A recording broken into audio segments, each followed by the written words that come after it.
L'industrie du textile est connue pour être la plus polluante au monde, notamment avec des marques de fast fashion comme H&M, Topshop ou encore Zara.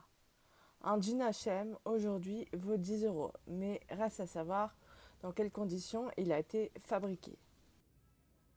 Des robes, des t-shirts, mais aussi des hauts chez Zara, H&M.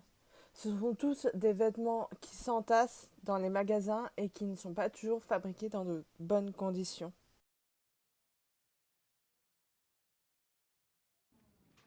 Les conditions humaines dans lesquelles ont été fabriqués ces vêtements sont déplorables. Mais il y a des alternatives pour acheter des vêtements qui ont été fabriqués dans de bonnes conditions et pour rester stylés tout en protégeant la planète. Les Galeries Lafayette se veulent la vitrine du mode plus éco-responsable, avec notamment la mise en vente de vêtements upcycling faits à partir de matériaux déjà existants, mais aussi la mise en place d'un label éco-responsable Go for Good qui, en gros, informe le client de chaque matière utilisée dans la composition d'un vêtement. Des vêtements de sport en passant par les jeans ou encore les t-shirts, les Galeries Lafayette ne laissent rien au hasard.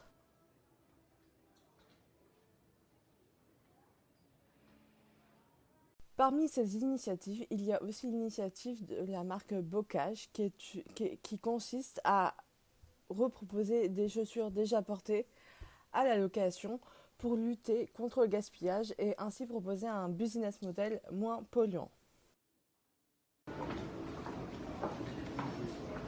Le géant de la lingerie Etam a également lancé son label éco-responsable WeCare, un label dans lequel il assure que la composition de ses marchandises sont 100% éco-responsables, comme c'est le cas avec des soutiens-gorge ou avec des culottes, avec l'utilisation du coton 100% bio.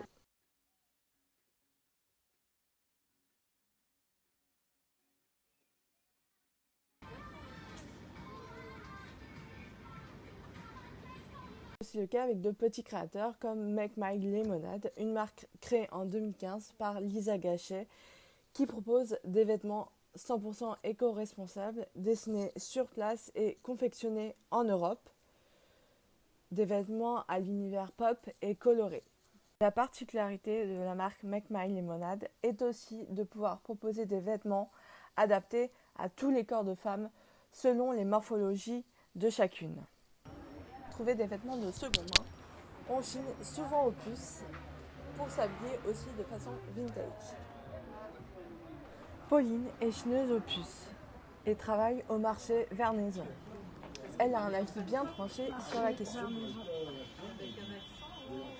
Depuis combien de temps à peu près? Depuis que j'ai 8-10 ans à peu près. 8-10 ans. Et après, quand j'étais adolescente, j'aimais beaucoup aller faire les brocantes pour collectionner les bijoux. Parce que j'aimais bien faire de la création déjà depuis ado, avec des perles, avec des petites breloques que je pouvais trouver en chinant, essayer d'assortir tout ça pour composer des bijoux, mes bijoux qui étaient beaucoup uniques. Et de fil en aiguille, j'ai tellement accumulé et que j'ai décidé d'en faire mon métier. Et ça fait combien de temps que tu en fais ton métier? Je suis à Vernaison depuis 4 ans, dans cette boutique-là depuis 2 ans. D'accord.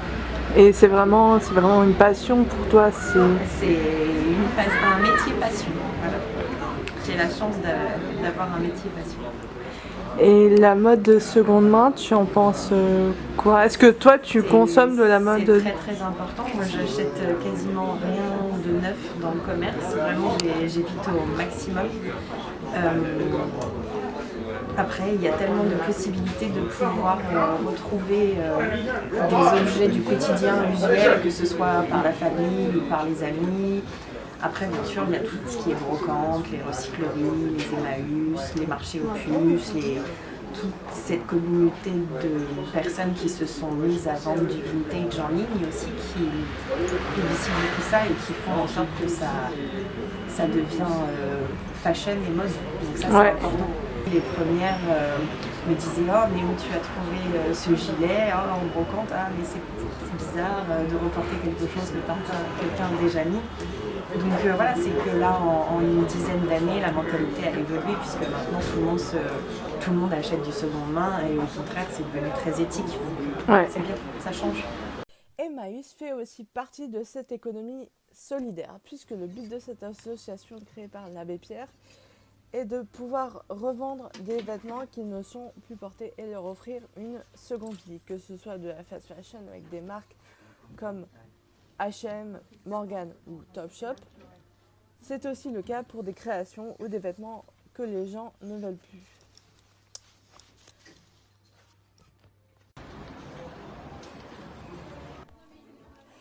Parmi les friperies très prisées dans le Marais, il y a Kilo Shop et Fripistar, des friperies très prisées par les jeunes, où les vêtements sont à chaque fois de plus en plus originaux.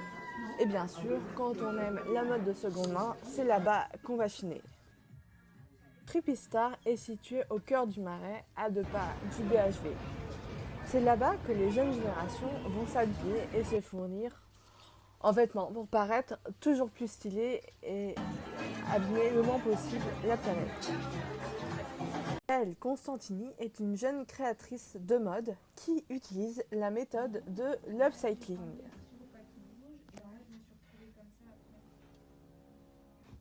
Depuis toujours, en fait, j'ai commencé comme ça en 2009 à reprendre des vêtements qui existaient déjà dans les friperies antiquités, certaines brocantes, des vêtements vintage qui m'intéressaient par la coupe et la matière, et je les désassemblais, je les repassais pour pouvoir les assembler de nouveau et créer des nouvelles pièces avec.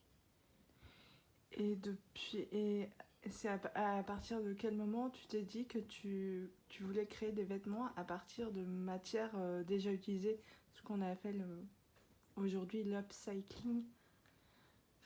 Depuis toujours en fait, je me suis jamais posé la question de me dire que j'allais utiliser des matières. Je me suis jamais projetée en tout cas dans une production de tissus pour créer mes modèles. J'avais envie de recycler ce qui existait parce qu'il y en avait déjà énormément pour pouvoir faire de nouvelles choses. Est-ce que tu penses aujourd'hui, donc actuellement avec tout ce qui s'est passé, donc le coronavirus, le confinement, il y a une volonté de la part des gens de consommer plus écolo, que ce soit... Est-ce que tu penses que la mode va suivre? Parce que je sais, enfin on voit un peu partout qu'il y a une vraie tendance à consommer moins pour consommer mieux, à de plus en plus acheter un friperie et à soutenir les petits créateurs plutôt que de la fast fashion comme H&M ou Zara. Toi, c'est quoi ton point de vue là-dessus? Je pense que véritablement le confinement a été une chance pour certains et une catastrophe pour d'autres. Mais en tout cas, d'un point de vue populaire, je pense que les gens ont eu la chance de pouvoir se recentrer, se retrouver et pouvoir intérioriser et se développer personnellement et savoir ce qu'ils voulaient faire de leur vie. Et surtout de s'arrêter et d'être dans l'obligation de s'arrêter quelque part, de consommer. Et ça a pu mettre en perspective du coup toutes les notions de consommation et toute l'inutilité de devoir changer sa garde-robe tous les ans et même plusieurs fois par an. Et ça a été, je pense, une chance pour la nature que l'humain puisse s'en rendre compte, de se dire qu'on n'a pas besoin de tout ça, qu'on a peut-être besoin de certaines pièces qui sont vraiment en rapport avec notre personnalité et dans lesquelles on se sente bien, mais qui sont aussi de qualité, qui vont pouvoir durer dans le temps et qu'on va peut-être aussi pouvoir transmettre à nos enfants. Et voilà, ça c'était... je pense que, en tout cas, il y a beaucoup de gens qui ont pris ce chemin-là et c'est pour le bien de tous. Et j'ai vu que les grandes enseignes, donc que ce soit les Galeries Lafayette, que ce soit Etam, ont une prise de conscience depuis quelques mois et ont la volonté de sortir des collections peut-être plus éco-responsables avec des matières un peu plus, meilleures pour la peau et pour l'environnement. Je pense par exemple au label WeCare de Etam ou à l'initiative de la marque Bocage qui est de recycler des chaussures déjà utilisées. Oui. Toi, c'est quoi ton avis là-dessus? Est-ce que tu penses qu'à terme, on va pouvoir aller vers une mode plus éco-responsable? Je crois que déjà Etam et les Galeries Lafayette, c'est deux enseignes fondamentalement différentes déjà. Je pense que les Galeries Lafayette n'ont pas eu le choix que de se positionner sur une anticipation en tout cas du changement de consommation de la part de leurs clientes. Après, ça vient par une baisse du chiffre d'affaires, juste, et ça, on a pu le lire un peu partout. Et par contre, ils avaient déjà fait un corner dans lequel nous, on avait pu exposer Fashion for Good. Et ça, c'était déjà une jolie initiative et c'était déjà il y a 1 an et demi en arrière, où ils ont fait quand même pas mal de conférences. Parce que c'est de toute façon ils ne se laissent pas submerger par un mouvement, ils le prennent à bras le corps s'ils veulent survivre et pouvoir toujours se dire qu'il y a des gens qui vont venir fréquenter leur magasin et trouver des vêtements qui ressembleront ou qui s'approcheront le plus à ce qu'ils ont envie de voir évoluer dans le monde. Après Etam, je pense qu'ils ont de toute façon quand même des gros studios de développement pour aujourd'hui privilégier des matières qui sont bien sûr moins énergivores, que ce soit en termes d'électricité ou de produits chimiques ou ne serait-ce que d'eau pour la culture du coton ou des choses comme ça qui ne sont pas bio. Voilà. Et on sait que la mode éco-responsable, les collections justement qui utilisent des matières mieux pour l'environnement, souvent c'est pas la même gamme de prix que par exemple H&M ou Zara. Est-ce que tu penses qu'à terme, l'industrie du textile va pouvoir s'adresser à toutes les classes de personnes, que ce soit, qu'elles soient ouvrières ou non, parce que tout le monde n'a pas forcément n'a pas forcément les moyens de s'acheter un jean ou une robe à 130 euros ou 200. Je crois que c'est pas une question de vouloir s'adresser à tout le monde. Je crois que la mode éthique s'adresse à tout le monde, à qui veut bien l'entendre. Faut quand même se dire que le budget d'une personne qui n'a pas un gros salaire, en tout cas quand elle va chez H&M et chez Zara, si elle achète 5 hauts, c'est peut-être l'équivalent d'un prix d'un super jean qui est fabriqué en France, comme par 1083 par exemple.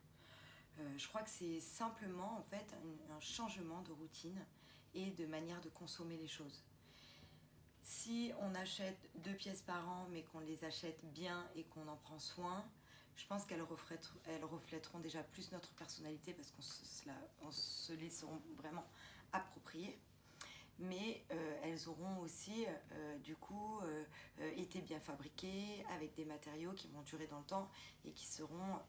Alors ça marche pas pour tous les vêtements, hein, mais en tout cas aujourd'hui on sait qu'il y a quand même une recrudescence de créateurs qui utilisent des matières naturelles, où on fait attention à la consommation d'eau quand on cultive la fibre naturelle, mais qui sont aussi sans pesticides, insecticides, traités sans produits chimiques. Il y a des choses qui existent aujourd'hui. Alors bien sûr que c'est plus cher, mais c'est aussi parce qu'il ne faut pas oublier que derrière chaque vêtement qu'on achète, il y a une planète, des ressources naturelles, une personne, plusieurs personnes, des transports, et que tout ça, en fait, quand on achète un jean à 10 euros, ça ne peut pas rentrer dedans sans se dire que ça laisse des gens sur le carreau.